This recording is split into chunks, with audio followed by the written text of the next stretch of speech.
Jack लगा के जैसे गाड़ी को उठाया जाता है, मैं उठा दूंगा।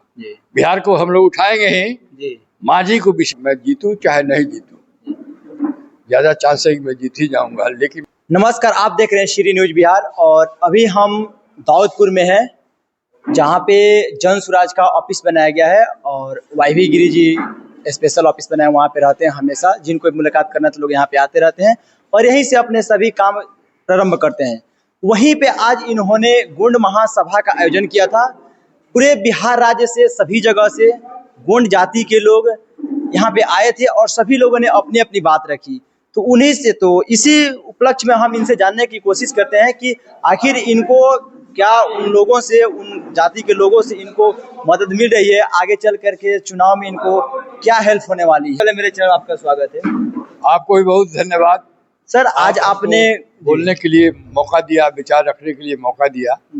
सर, आज आपने गोंड महासभा यहाँ पे बुलाया था। पूरे बिहार राज्य से देखे कि हर जगह से लोग आए थे, अपनी अपनी बातें रख रहे थे। क्या उसमें आपको लग रहा है कि लोग आपकी मदद करेंगे? बिल्कुल स्पष्ट है, मैंने इनको नहीं बुलाया था। जी सर। ये स्वतः जी। ये जो गोंड महासभा है, इन लोगों ने स्वतः इच्छा व्यक्त की थी कि मांझी में आकर, क्योंकि हम इस समाज से बहुत दिनों से जुड़े हुए हैं, आपको मदद करना चाहते हैं, क्योंकि आप मांझी से चुनाव लड़ रहे हैं और मांझी में गोंड समाज का अच्छा यहाँ परसेंटेज है। ये काफी 4-5% यहाँ के जनसंख्या का भाग ये गोंड समाज का है।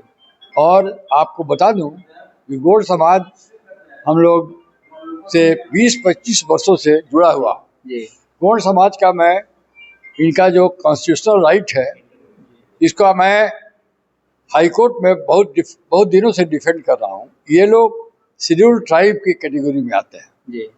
शेड्यूल्ड ट्राइब कुछ मामले में शेड्यूल्ड कास्ट से भी नीचे है। शेड्यूल्ड ट्राइब को तो और कॉन्स्टिट्यूशनल प्रोटेक्शन की आवश्यकता है, चाहे वो केंद्र सरकार हो, चाहे वो राज्य सरकार हो। शेड्यूल्ड कास्ट से भी थोड़ा ज़्यादा मदद इनकी करनी चाहिए। कम से कम शेड्यूल के बराबर, शेड्यूल कास्ट के बराबर तो इनका हक बनता है। सर, आज आपने मन से सभी को बताया है कि लगभग तय है कि हमारा टिकट मिलने वाला है और मिलेगा। हम चुनाव लड़ेंगे, इस बार मन बना लिए। तो क्या आपको लग रहा है कि इस समाज के लोग आपको चुनाव में पूरी तरह से मदद करेंगे? आपने सुना लोगों का विचार, जी सबने व्यक्त किया। बिहार के कोने कोने से गोंड समाज के लोग आए थे और उन्होंने अनिगोल टर्म में स्पष्ट कहा कि हम लोग, उन्होंने तो इतना भी कहा कि जहां आपका पसीना बहेगा वहां हम लोग खून बहाएंगे। जी। अब इससे ज्यादा गोंड समाज से आप अपेक्षा नहीं कर सकते हैं। और मांझी में जब मैंने तय किया, जब हमको पार्टी कहा कि आप मांझी से चुनाव लड़िए, तो मांझी का जो मैं समीकरण देखा तो 4-5% यहाँ महागोंड, ये गोंड समाज का जनसंख्या है। तो यह भी एक कारण है कि मैं मांझी क्यों चुना। मांझी से गोंड समाज हमको अपना मानता है और हम इससे बहुत जुड़े हुए हैं। अच्छा सर, और बड़ी लड़ाई लड़े हैं और आगे भी लड़े। हमने कहा इन लोगों से कि आपका सबसे समस्या जो हो गया है कि 1% मिला है रिजर्वेशन, और आपका जो जिसको रोटेशन कहते हैं, रोटा या कोटा, या जिसको, वो सब बहुत गड़बड़ कर दिया गया है। आपको रोटा भी मिलना चाहिए, आपको कोटा भी मिलना चाहिए, और आपका डिस्ट्रिक्ट वाइज जो पहले आपका मिलना था, परसेंटेज था, उसके अब एक साथ बिहार में कर दिया गया, क्लब करके। और इन लोगों का इंटरेस्ट के खिलाफ काम किया गया है। इसके लिए भी लड़ाई लड़नी होगी।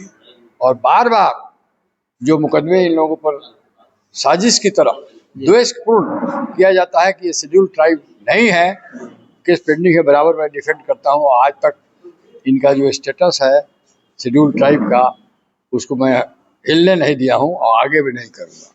तो समाज मुझसे बिल्कुल लगा हुआ है, हमको कहने की जरूरत नहीं है। स्वयं अपने इन्होंने मीटिंग किया हमारे प्रांगण में आकर, और इनकी जो प्रेसिडेंट है, इनकी जो जनरल सेक्रेटरी है डॉक्टर सुजाता, ये स्वयं यहाँ बैठी हुई है, देख लीजिए इनको। और रामचंद्र बाबू देखिए आ गए हैं बेतिया से, जो शिला भाषण दिया इन्होंने। इन लोगों ने कहा कि हम लोग आपको मदद करेंगे। और मैंने भी कहा कि मैं जीतूं चाहे नहीं जीतूं, ज़्यादा चांस है कि मैं जीत ही जाऊंगा, लेकिन मैंने कहा नहीं भी जीतूंगा तो भी आपकी लड़ाई लड़ता रहूंगा। ये फैक्ट है कि मैं जीतूं या न जीतूं, गौड़ समाज की लड़ाई जो मैं 20 वर्षों से लड़ रहा हूँ कानूनी फील्ड में, और यदि मैं विधायक हो गया तब तो विधान पालिका में भी मैं इनका जितना कॉन्स्टिट्यूशनल, इनको राजद भी ठगा है, इनको भाजपा तो आज भी ठग रहा है, जन सुराज के माध्यम से मैं और प्रशांत किशोर जी मिलके और हमारे जन सुराज के नेतृत्व का विचार है कि समाज के हर सबसे अंतिम पायदान के बैठे हुए लोगों को ज़्यादा मदद करनी चाहिए, ज़्यादा मौका देना चाहिए उनको नौकरी में, शिक्षा में, शिक्षा तो विशेष रूप से।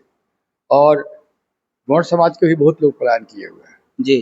तो हमारी पार्टी का जो फिलॉसफी है, हमारे नेता जो प्रशांत किशोर जी का जो विचार है, गौड़ समाज का भी वेलफेयर, हित, विकास उसमें है, सबसे ज़्यादा उसी में है।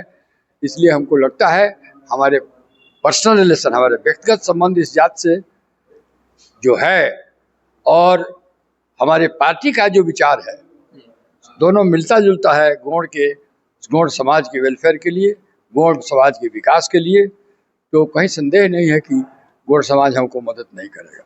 सर ठीक है, अगर आप तो एक समाज की बात कर रही है कि अगर यहाँ जनसभा की है और वो लोग आपकी मदद करेंगे तो आप उनके लिए भी लड़ाई लड़ेंगे, लेकिन आगे चल कर के आप अगर मांझी विधानसभा से विधायक बनकर जाते हैं विधानसभा में, तो आप मांझी की क्या समस्याओं को दूर करेंगे, यहाँ पे क्या क्या ऐसा करेंगे कि लोग आपसे खुश रहेंगे? देखिए, ऐसे बिहार भी पिछड़ा हुआ है जी, और बिहार में मांझी विशेष रूप से पिछड़ा हुआ है जी। कुछ इंडस्ट्री है यहाँ नहीं, कोई इरिगेशन का फैसिलिटी है। मांझी मेरा ननिहाल है जी, मेरा बचपन में बहुत दिन रहा हूँ, उमना में मेरा समधियान है जी, हमारी दीदी का शादी अब वो नहीं रही, कोड़ा में हुआ, इसी क्षेत्र में, मेरी बुआ भी इसी क्षेत्र में है। गोपालगंज मेरा घर है, 1-1.5 घंटे में मांझी पहुँच जाता हूँ, और पटना से भी 1-1.5 घंटे में बीच में है, बराबर आता जाता हूँ। तो यह भी एक कारण है कि मांझी का विकास कैसे किया जाए, इसलिए मैंने मांझी चुनाव चुना। एक तो गौड़ की जनसंख्या, दूसरा सामाजिक बंटवारा, और तीसरा यहाँ का जो पतन हो गया है, जो नए बढ़िया इंस्टीट्यूशन है, इसका कोई विकास ही नहीं किया आज तक। जितने राजनेता यहाँ से जीत के गए, चाहे पार्लियामेंट की हो चाहे असेंबली हो, क्योंकि छपरा के इतना नजदीक रहते हुए भी कोई खास इंडस्ट्री यहाँ नहीं बैठी है। मेरा बहुत बिजनेस हाउसेज मेरे क्लाइंट्स हैं, सबको मैं पहला यहाँ का सबसे जो इमीडिएट प्रॉब्लम है कि एकमा तक नहर जो गंडक का आया है, उसका पानी यहाँ मांझी में लाकर किसानों के लिए इरिगेशनल फैसिलिटी दिलाना, ये सबसे मेरा फर्स्ट प्रायोरिटी है।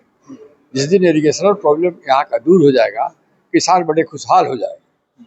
दूसरा हमारा है कि अच्छा इंस्टीट्यूशन यहाँ खुले, क्वालिटेटिव एजुकेशन हो, स्कूल का खासकर विशेष रूप से बच्चों का नेतरहाट के स्टाइल का यहाँ विद्यालय हम लोग 2-4 खुलवाएंगे, 2-4 बड़ी इंडस्ट्री बैठवाएंगे। वो तो हमारे जो क्लाइंट्स हैं जो पूरे देश में बड़े बड़े इंडस्ट्रीज वाले, उनको मैं रिक्वेस्ट करके, मेरा अधिकार भी हो जाएगा, मैं ला के 2-4 बड़ी इंडस्ट्री बैठवाऊंगा और कुटीर उद्योग लगवाऊंगा। जैसे हरियाणा पंजाब में घर घर छोटा छोटा, और स्त्रियों का विशेष रूप से महिलाओं का जो घर में बैठ के काम कर सकती हैं, हम लोग बहुत सस्ते दर पर पूंजी उपलब्ध कराएंगे और जो कुटीर उद्योग बढ़ाएंगे। ये 3-4 मेरा प्रोग्राम है और मैं आपको ज़्यादा नहीं बोल रहा हूँ।